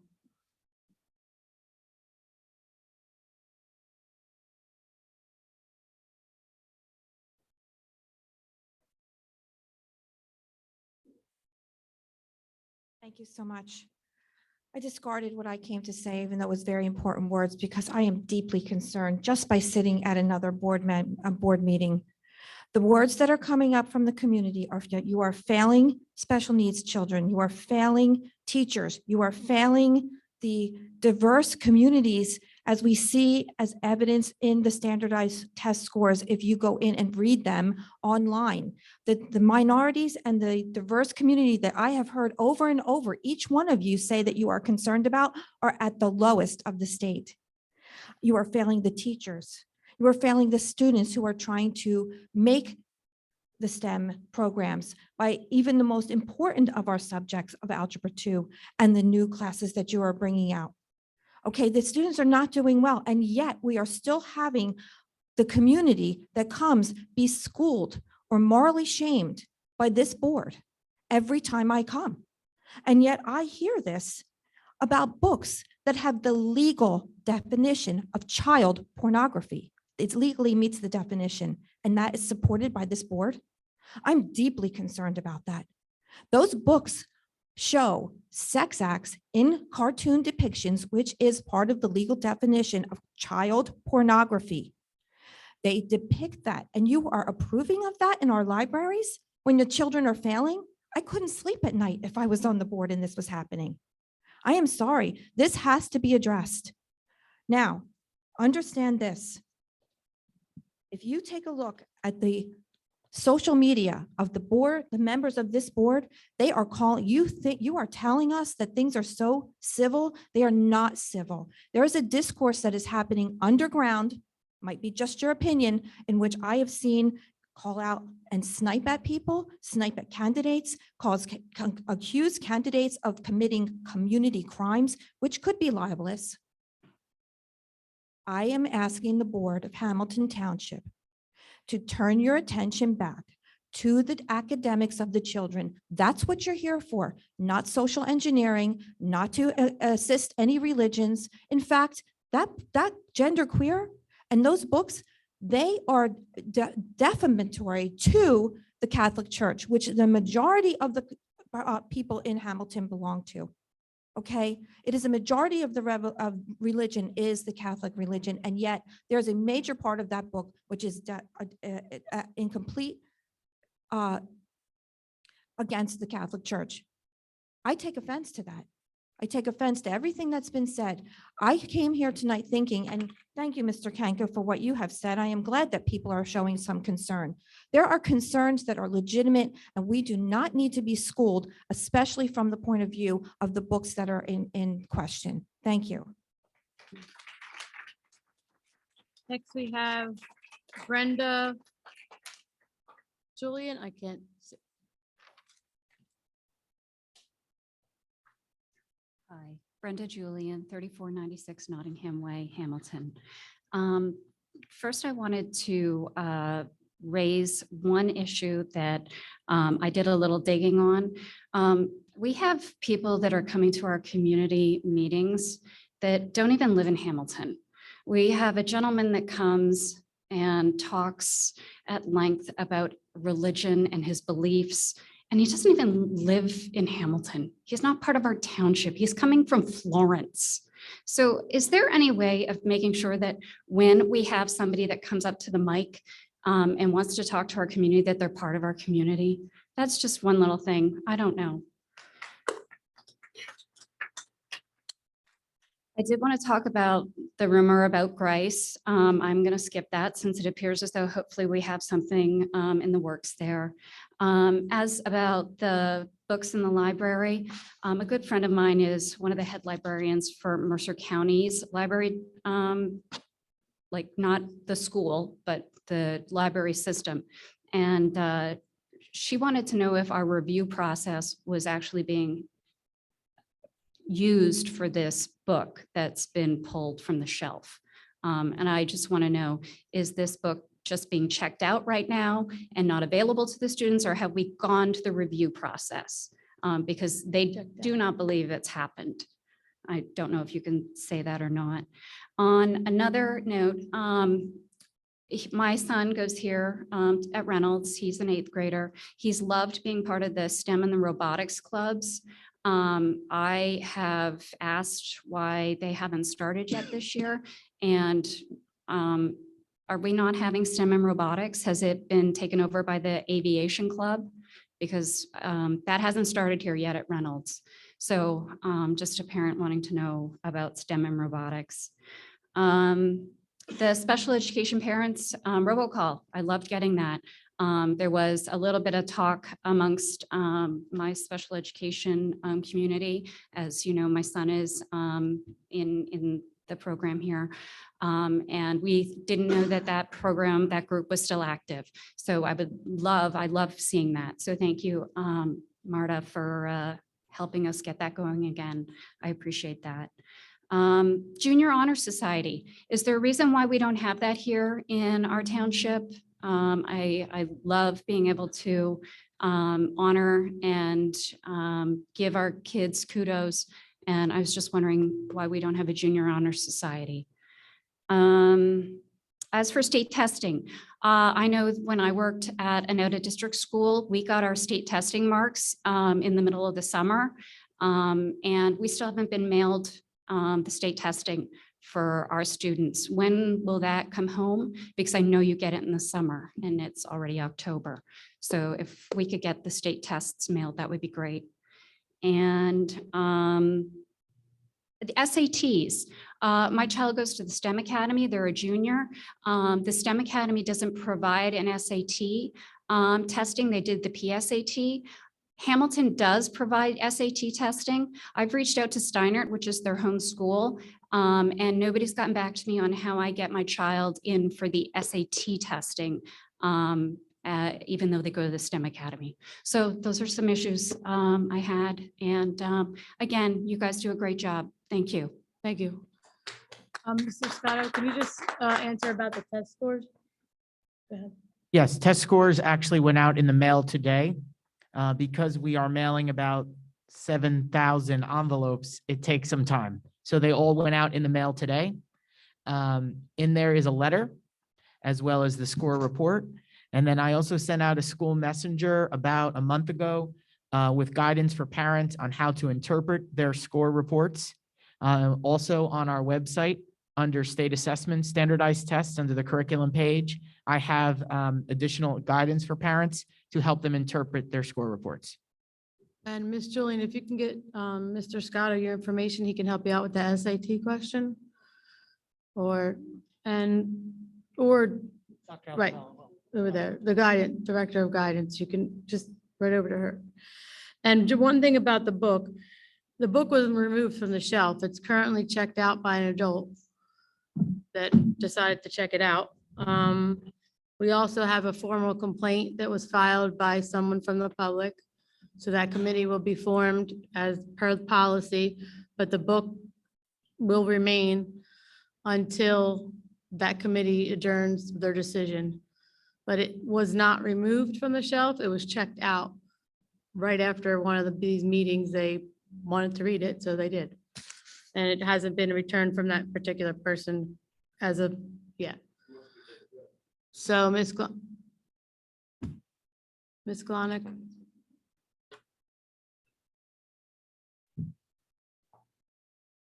Okay, my problem is, as I have talked before, about the elementary getting overloaded again. There is, the last year they started that the basic skills, we used to figure out who needed to go. Now we have to send our unit test scores, our foundation units, and through Linkit here all the time. That is added work. They had to record your own grades, plus they have to send it here. Then conferences. Conferences were always Tuesday through Friday. Since eternity, since I started, eternity ago, back in the days of the Pilgrims, okay? And this year it was Monday through Thursday, and the Monday is Halloween day. Now, really, no parent wants to come to a conference on Halloween day. Teachers don't need it. You want to get home early. You want to get your kids ready for Halloween, get your house set for the kids coming trick or treating. I hope this never happens again. Plus, Thursday night is the night conference, and they get home around 8:30, 8:45, and they have to teach all day the next day. I mean, that's nuts. Usually the conferences are Thursday night and the next day is a half day with conferences, which makes it easier.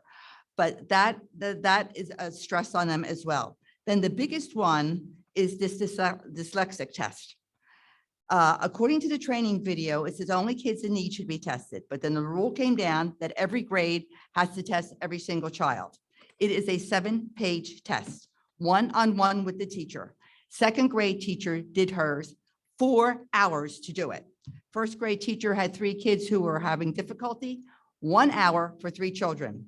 The average is 10 to 15 minutes per child. If you have 18 children in your class, that's 3 hours. Where do they find 3 hours?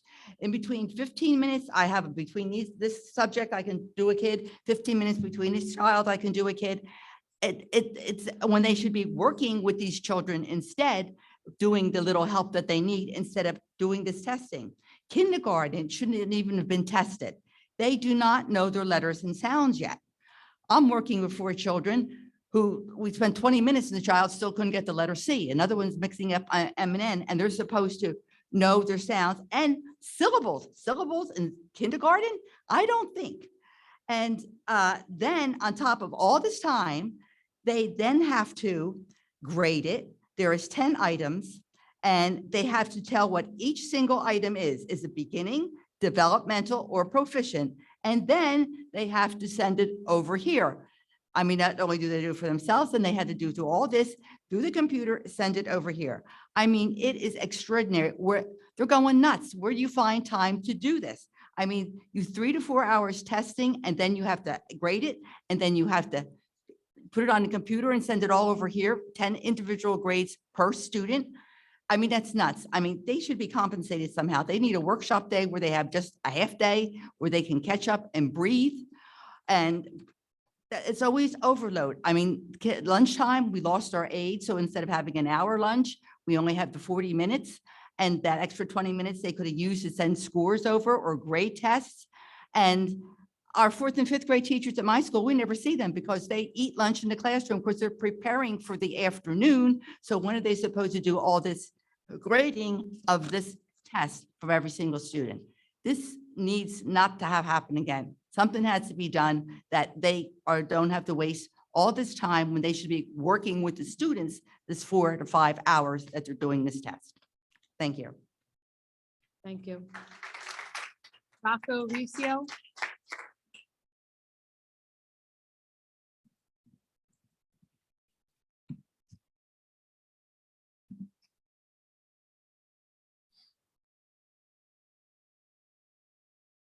Good evening, Rocco Riccio, Hamilton Township resident. Lucky for me, I didn't bring my notes because there's no podium tonight. So, Dr. Ferraro, I think you need to reevaluate the term positive because anything you said had no positivity to it at all. As far as the parent that got a robocall today, didn't know that it existed. When was the last time the CPAC was organized in the township? Today, the RoboCop calls were made for organization for support group. Welcome to the party, guys. Wasn't there an audit done a few years ago about the special needs department here in Hamilton? So you're out of compliance, and my heart goes out to you, but I could tell you the stories that I'm hearing about the special education department are astonishing. Astonishing. It's no secret, I am running for school board. Between the meet and greet from last Thursday and Oktoberfest, that is all we were inundated with. That was the number one topic.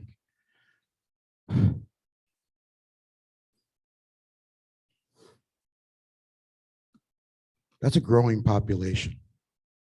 We have to address this issue. You realize that we have 1st and 2nd graders this year that have never been in a classroom setting? You want to talk about emotional setbacks? I'm sorry. I mean, I'm usually never lost for words, but this issue is very near and dear to my heart. And but as a teacher, I understand. I understand. And as far as my profession goes, I apologize for it to you. That's really all I have to say. Dr. Rocco, you're not to blame. This is an issue that occurred even before you got here, but we have to do better. That's part of our community that doesn't have a voice. But I got to ask you, how much was spent in legal fees denying all parents' requests? Over $1 million. Do you know how much support, staff, and resources could have been obtained with that type of money?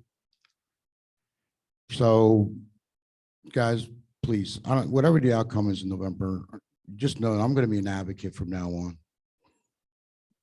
Whether I'm sitting there or not, I will be an advocate for the community. Thank you.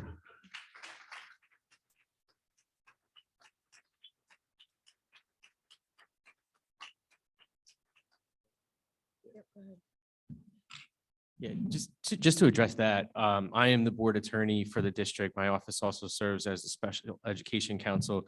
We've been the board attorney since October of 2014. During that period of time, there's never been an audit of the special education department. We would fundamentally disagree with this statement that we're out of compliance. And also the figure of $1 million spent on denial of special education services, there's no veracity to that whatsoever.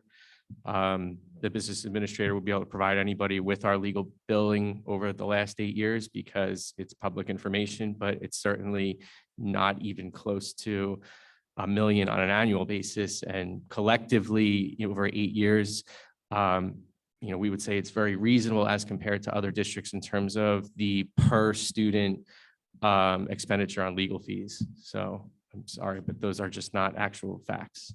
Thank you. That brings us to the end of the 20 minutes for hearing of the public. Since we didn't have anything. Do we have more people signed up? Yes, we do. I move to extend by 10 minutes or 12 minutes if we're giving 4 minutes to each. 12 minutes? We have How many are left? 10. Just 10. But I move to extend by 20 But minutes. we have to do it the right way, but I move to extend by 20 minutes and have each be 2 minutes. each what? Be 2 minutes. I second.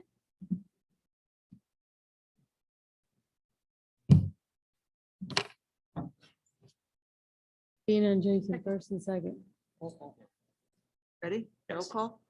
Dr. Farrar? Come back around to me, please.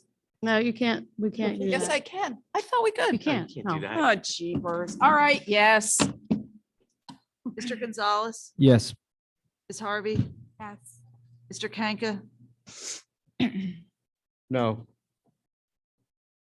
Ms. Kelly?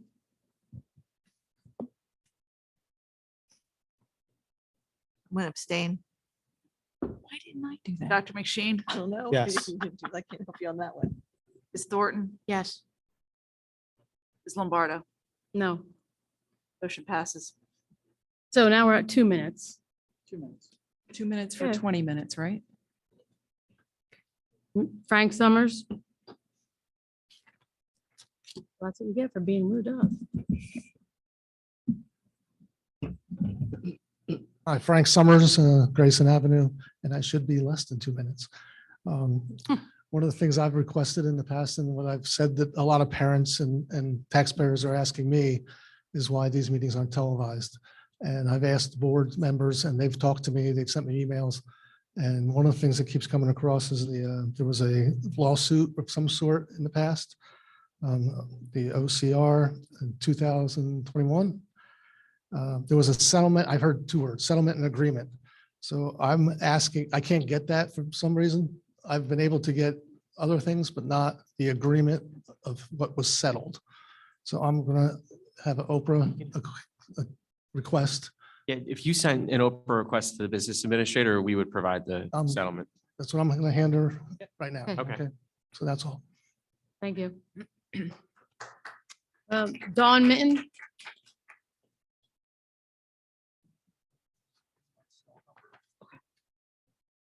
You're gonna have to help me out. So it'll be 2 minutes with it. Okay, I am very anxious. I am very uncomfortable doing this, but I have no choice but to do it. As a public service announcement, this Board of Ed does not get paid for the endless hours they devote to our district. So it would be great if people could be less combative and more appreciative. We have some people that complain because they won't answer questions. I have found them to be very easy to work with. You send them an email, you call them up, anybody's very easy to handle, very accessible. So you can email them any questions you have. My biggest concern is, which brings me to this next part. There are people running for the Board of Ed that when asked questions that they don't like, they attack. There is no bipartisanship. There is just attack and negativity and outright lies. They should not be on a Board of Ed that is supposed to be nonpartisan. They're putting their heads together to help our district. And one of these I'm truly concerned is because it's political and unapproachable. After asking one of the candidates why he is affiliated with a group that is anti-LGBTQ, first he feigned surprise, then outrage, then agreed with their mission statement. And this was through Facebook Messenger with me. He went on to call me, quote, a liar, bigot, hateful bully, saying that I must have been the most hateful Karen since 2020, spreading lies, misinformation, and division. Whenever our kind know our policies are failing, you resort to name calling. Your tea-sipping elitist friends have no problem funding a nuclear war and fear-mongering our children. And this is supposed to be a person that's going to be sitting on this board trying to have an honest and bipartisan discourse. That scares the crap out of me. Thank you. Thank you. Stephanie Williams? Everybody. I just wanted to, it's no secret that I too am also running for the board, but I just wanted to make sure that I, use my voice. I haven't been able to speak at a lot of the board meetings, just to let everybody know that there is definitely a lot of concern in the area of special education. There's a lot of concern with a lot of different things, but over the last several months, I just kind of feel like we're caught up in the movie Irreconcilable Differences, where you have everybody thinking that they want the best for all of our children, but really it's, you're pulling and tearing everybody apart. So I just hope that whoever it is in November that earns a seat at this table, that we come together and we understand that we need to work together. It's not going to be everybody's way or the highway. There's not, there's so much more that's going on within our schools, within our children and the needs. I mean, definitely we need to get back to education. Our children's test scores in the schools are definitely plummeted. They're terrible, right? But there's so many things that we can do to concentrate on that, right? I mean, I know that there's a teacher shortage. There's a lot going on, but I think if we used all this energy that we have to come together and work together to try to find a positive resolution together and, understand that we're not maybe going to use your idea today, but we're going to use yours and together get there and pull each other over the finish line, then I think that good things can happen. But until then, until everybody and, stop the name calling, I might not agree with every single candidate, but we don't need to get nasty with each other. We don't need to do these things. Like we need to lead by example. We do have our children watching us, and this is not the way of the world. This is not, if this is going to be the way of the world for them when they get older, then we're in trouble. So I think that I just want to encourage everybody to bring it down a notch and realize why we're all here. So thank you. Thank you, Ms. Williams. Tom White?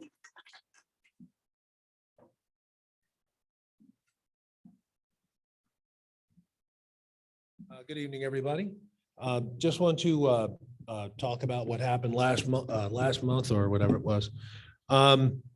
We were talking about the multicultural thing.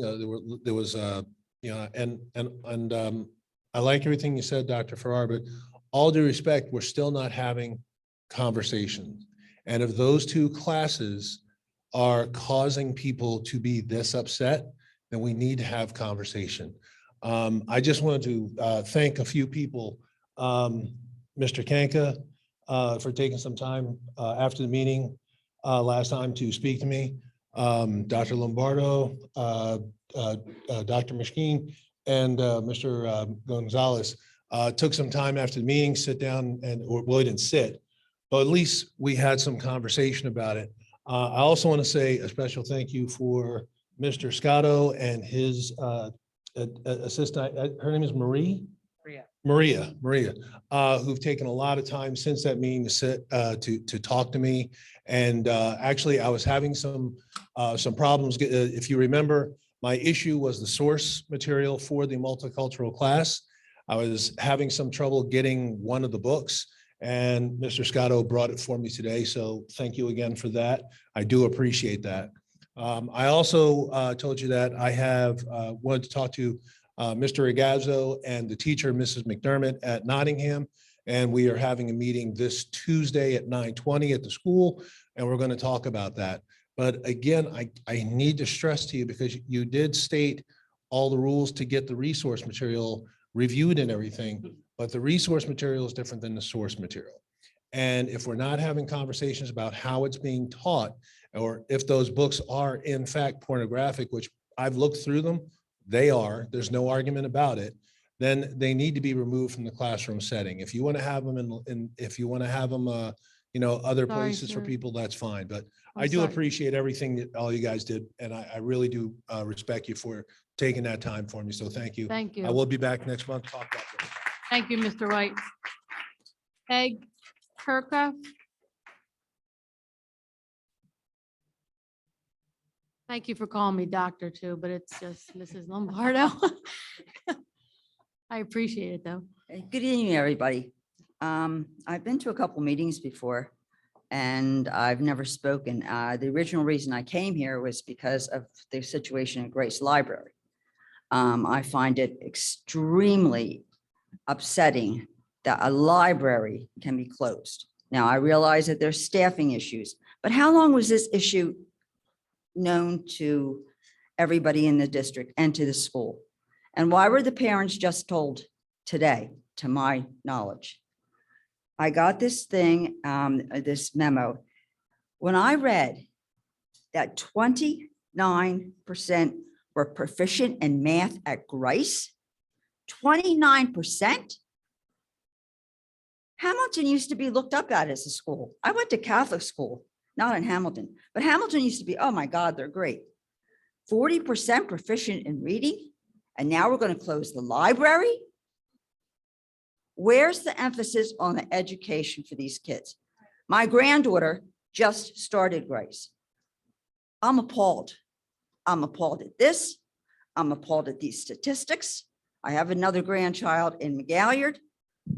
I don't know what to say. Somebody here is falling down on the job. Maybe we're too concerned with social concerns that should be handled at home. Maybe we should get back to reading, writing, science, math, get back to what schools are supposed to be about. Leave the parents to do what they need to do. Yes, you may have to address certain situations in school, but that should be done at home. These numbers appall me. And this is just what I've seen today. I'm embarrassed. I don't know what to say. This is ridiculous. We pay a lot of taxes in this township for schools, and we should be having better results. Thank you. Thank you. John Nuka.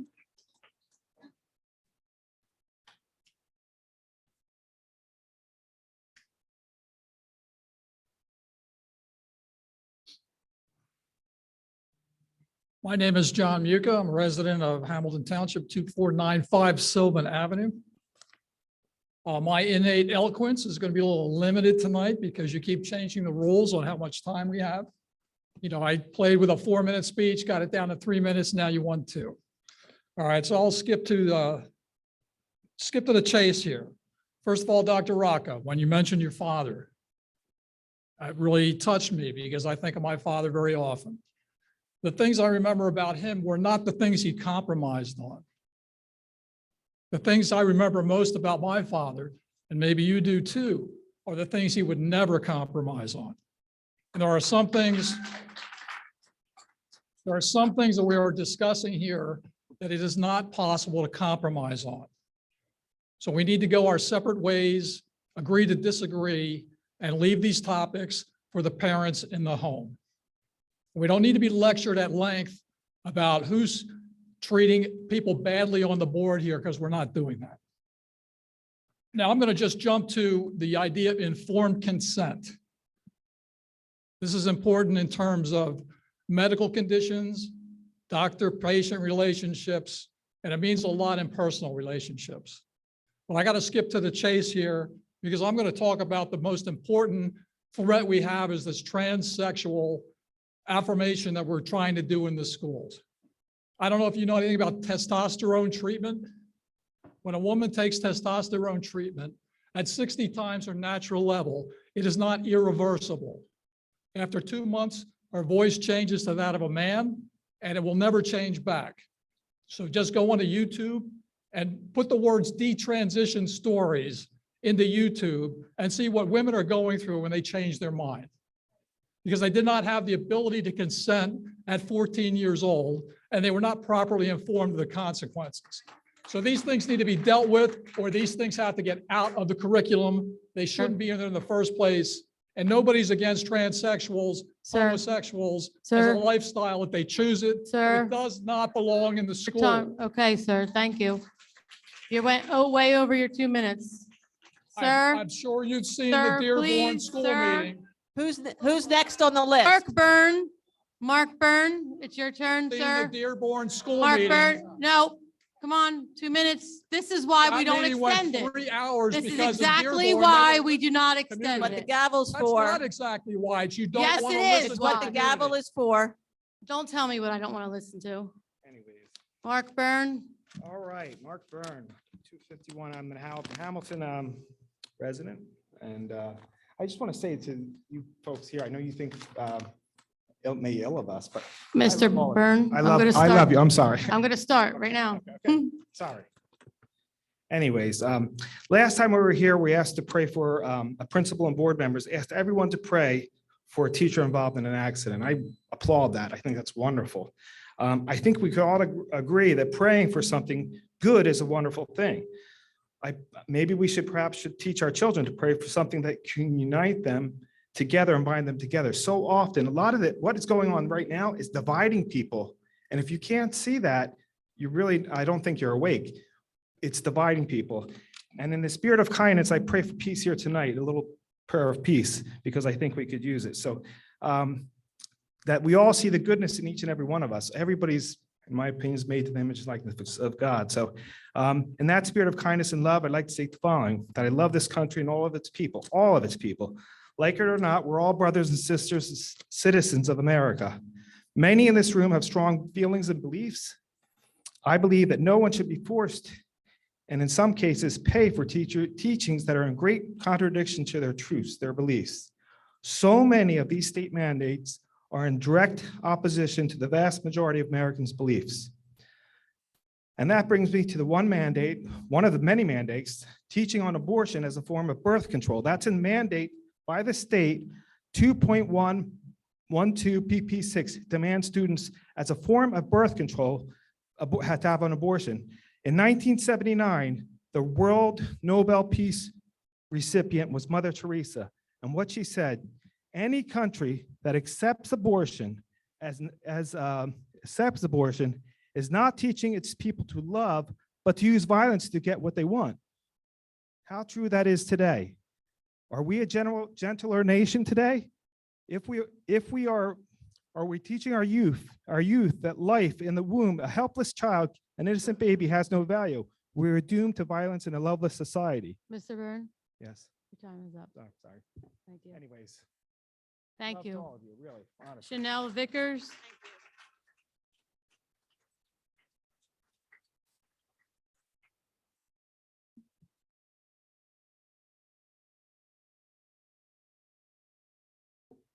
Hi, so I'm going to change the tone just a little bit. I can care less about the curriculum. It came from the state of New Jersey, not these people. It is what it is. So we need to talk about school safety.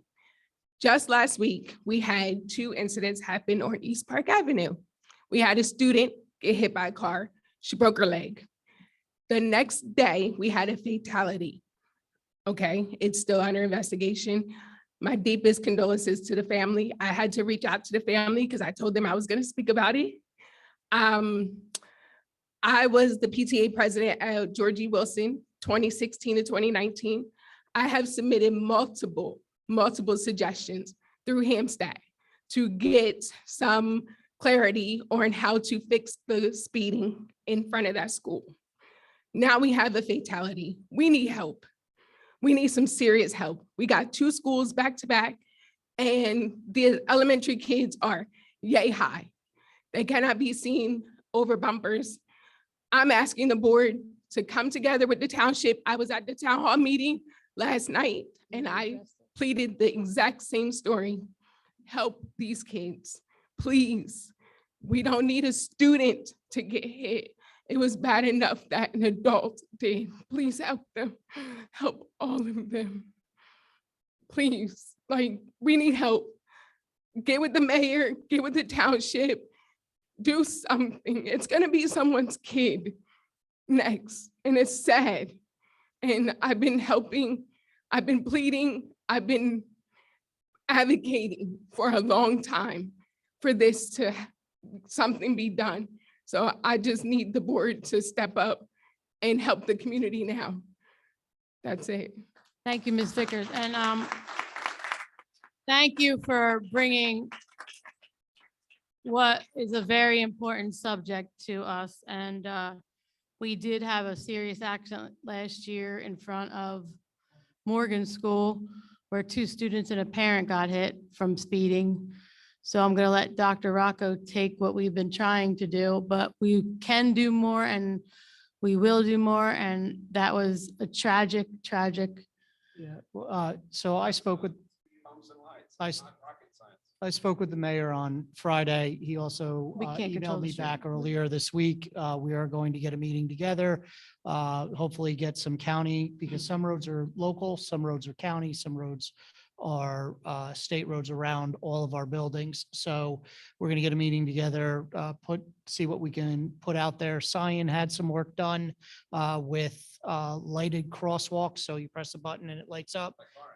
Yeah, so we've already started that conversation. So we've already started it, just to let you know. Thank you. Fran Carroll?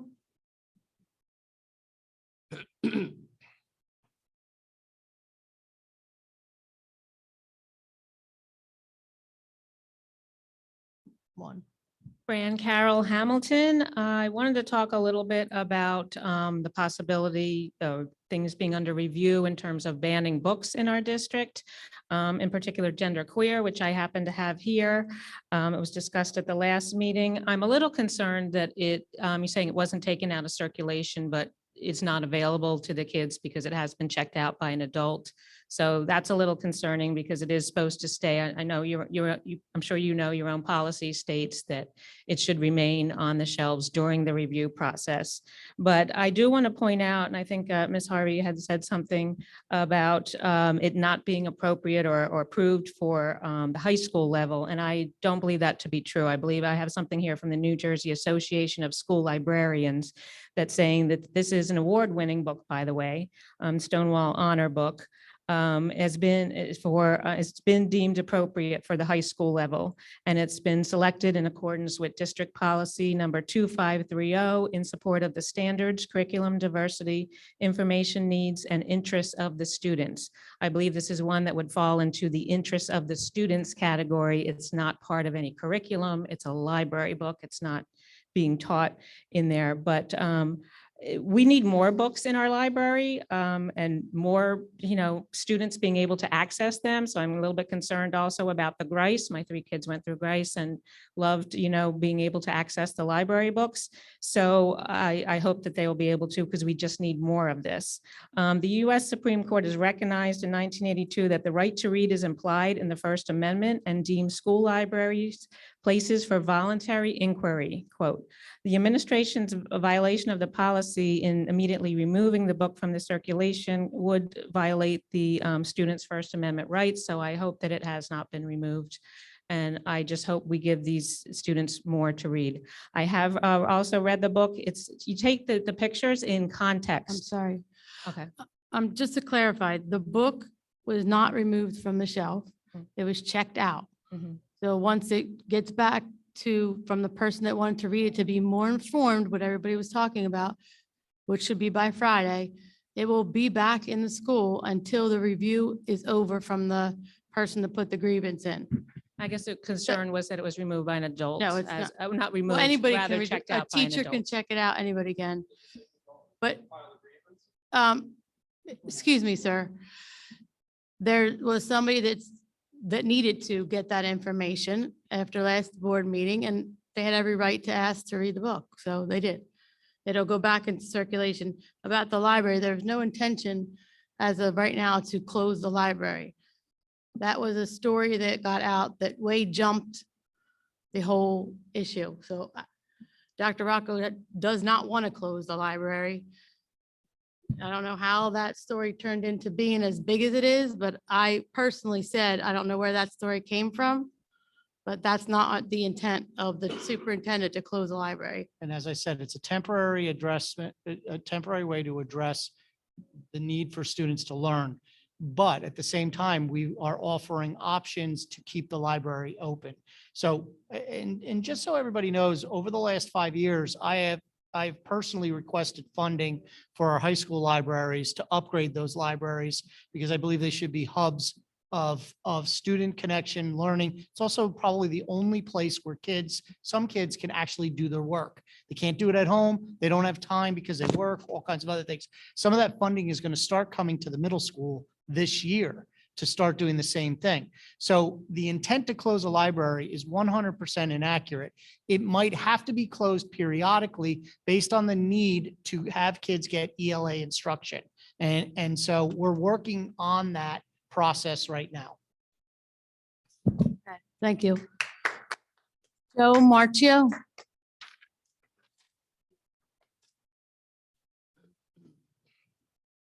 Thanks for the time. And honestly, before I say anything else, I just want to thank you for standing up here and serving and being willing to sit through the insane amount of propaganda and lies and hate speech coming from a good portion of the people who've spoken, and particularly from one side of the room. So I just want to thank you for that first off. We should be hearing about student safety issues, school safety issues at these type of meetings. We shouldn't be hearing about that type of stuff. And I've heard a lot of, oh, we should not be addressing these social issues. I don't think that anybody was even necessarily addressing the social issues that, you know, half the people in this room are here to complain about until they brought it up. No one was here to address those. We were here to hear about the quality of the schools. We're here to hear about how we can improve that, how we can improve student safety. And that should be the priority. Now, I would agree with some of the things I've heard, that there are some things that we can't compromise on. And to me, that's basic human rights and a person's personhood and who they identify as. Because what we're talking about when we talk about that type of stuff is we're talking about our life and death. I want to cite some statistics here, pulled from the Trevor Project. About 45% of LGBTQ youth seriously considered attempting suicide in the past year. This is from the 2022 National Survey on LGBTQ mental health. And those LGBTQ youth who felt that their high school support from their family reported attempting suicide at less than half the rate at those who felt lower or moderate social support. Fewer than 1 in 3 transgender and non-binary youth found their home to be gender affirming. So it's very uncommon. And I think we can see some very distinct examples of that here today. LGBTQ youth who found their school to be LGBTQ affirming reported significantly lower rates of attempting suicide. 60% of LGBTQ youth who wanted Sir? mental health care in the past I'm year were not able to sorry. get I it. have to Yeah, stop you. I'll wrap. I just Thank want to you. say that if you want to look Sir? out for your kids, center them. Don't Sir? center yourselves. Thank you.